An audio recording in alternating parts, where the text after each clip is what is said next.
Hello, Kim Dodsworth, Queensland storyteller. Now, Elizabeth M. Thompson of Grovedale, Victoria, has contributed to our program before, back in 2004. We admired her work then, so you can imagine our delight when she approached us again just a few weeks ago with a story which we consider a perfect example of the short story writer's art. It's called Tickets, Please. Heavy fog makes the air feel like a damp sponge, settling onto everyone's faces and hands as they hurry to the platform clutching bags and tickets. The swirling mist has made the trip to the town's rail station slow and hazardous. Many have arrived, flustered and breathless, worried they might miss the 6:30 a.m. train to Melbourne. A weak glimmer of sunshine spreads a creamy glow across the haze as the whistle sounds and the lumbering machine drags the carriages away from the grimy platform and makes its way around the long, wide curve leading out of town. Everyone in the carriage relaxes into their seats with relief. Some hope by the time they reach the city in 2 hours, the sky will be clear and the day warmer. A murmur of friendly chatter grows. They come from a small community and many know each other, if only by sight. A stockily built woman brushes her skirt over her knees, trying to keep it from creasing. She is reluctantly travelling to have lunch with her socialite sister, who insists on the same posh hotel each time. Their husbands never come. She wonders once again if this twice-yearly trek is as much of an ordeal for her sister as it is for her.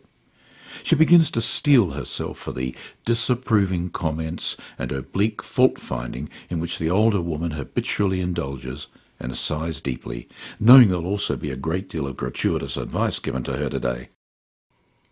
Benalla Station flashes by as they leave the mountains behind and gradually descend to the undulating hills of central Victoria. The children of a young couple attract her attention as they wriggle with excitement. They're going to the zoo, their mother explains. It's a holiday outing, and the parents, loaded up with bags of snacks and drinks, try to keep the children quiet. Their eyes meet across blonde and curly heads, and indulgent smiles pass between them. The mother takes some books from a carry bag and reads. Slowly the children become quiet as their collective interest and attention is fixed on her face and voice.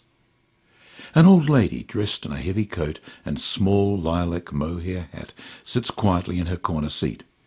She's going to have lunch with her daughter. It seems such a long time since they've seen one another. Her crinkled face is alive with excitement, and she peers out at the countryside, with the cattle grazing in paddocks which recent rains have helped turn a lush green. She and her husband have been farmers, and the land tells her much as she flits by. A young man nervously shuffles about in his seat, checking the address of the place he must get a taxi to take him. He looks at the letterhead of the company he hopes to work for, and wants desperately to make a good impression. Yesterday he had his hair cut, bought a new shirt, and his mum ironed his suit, the whole time chatting optimistically to him about his bright future. Glancing at his reflection in the window, he feels reassured. His stomach churns with tremors of apprehension, and he begins to recite over in his head all the questions and answers he expects to receive and give. A young woman he knows sits opposite and is looking at a list of things she is going to buy. She has saved for weeks for this shopping spree. Her wedding is planned for the spring, and she leans back in her seat, dreamily watching the cars on the freeway which travels parallel with the train tracks in this area. Her long legs and fine-boned hands have been noticed by a man seated diagonally opposite. After catching sight of her and watching her mother kiss her goodbye, he bought his ticket. "Be careful, I'll see you this evening," the mother called to the departing back of her daughter. He recognized his chance. 3 times he has travelled along this line waiting for another victim. His fingers roll the nylon binding twine in his pocket and twitch in anticipation with thoughts of the softness of her skin. She won't be missed for hours. The rhythm of the wheels set up a beat of words in his head. She will not be missed. She will not be missed.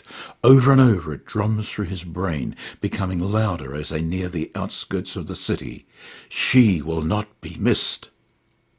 A backpacker slouches across a couple of seats. He sleeps soundly. He walked miles yesterday without any lift. Not even a truck stopped. Exhaustion has driven him to spend some of his dwindling money on the ticket to get him back to the city where he has friends. "Tickets, please," comes the familiar call as the train nears the Melbourne Transit Station.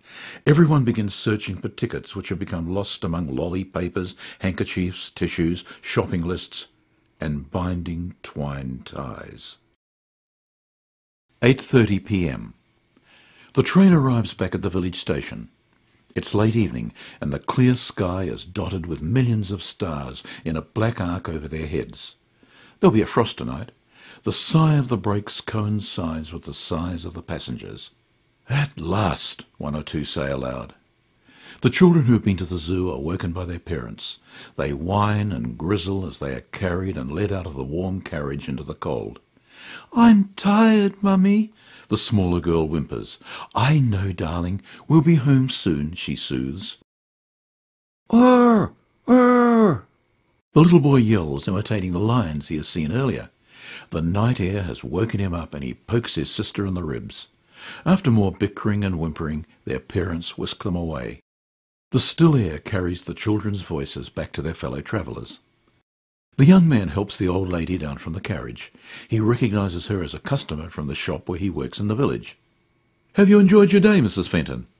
"Oh, yes," she replies wistfully, dutifully. "It was lovely to see my daughter." She nods again, but cannot help picturing her impatient daughter constantly checking her watch. She didn't tell her of the doctor's test results. There's nothing her daughter can do about them. In between naps on the way home, she has wondered how many more months it'll be before she sees any of her family again. "Yes, very nice," she repeats sadly. Old Mrs. Fenton passes the blonde girl's mother standing alone on the platform, anxiously looking for her daughter, and realises the young woman hadn't been in the carriage on the return trip. The young man is dishevelled and feels grimy from the city air. He's filled with indecision and plods down the footpath to his home, wondering what to say to his parents and friends. He's been offered the job, but now, after a day in the city pollution, his head aching, he isn't sure he wants it. The feeling of tension amongst the employees and the stressful life he can see ahead of him makes him dither. Does he really want the change? He asks himself. The woman who met her sister for lunch breathes the sweet air of her town as she puts the key in the car ignition.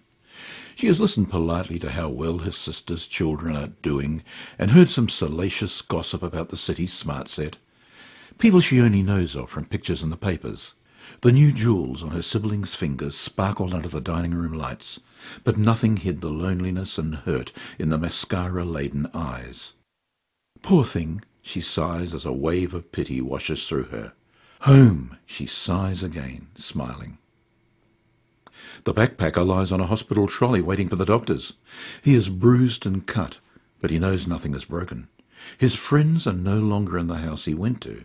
Instead, he was mugged by the people who were there and his belongings distributed amongst his attackers. He feels desperately alone and vulnerable. His youthful trust in others has been shaken. The adventure has ended for him. In a neat, warm home, a distraught mother sobs as the local police constable holds her hands. Her daughter's body has been found. She never got to go shopping, but she will always be missed. That was Tickets Please by Elizabeth Thompson, whom we thank for another fine contribution to our listening pleasure. I'm Kim Dodsworth.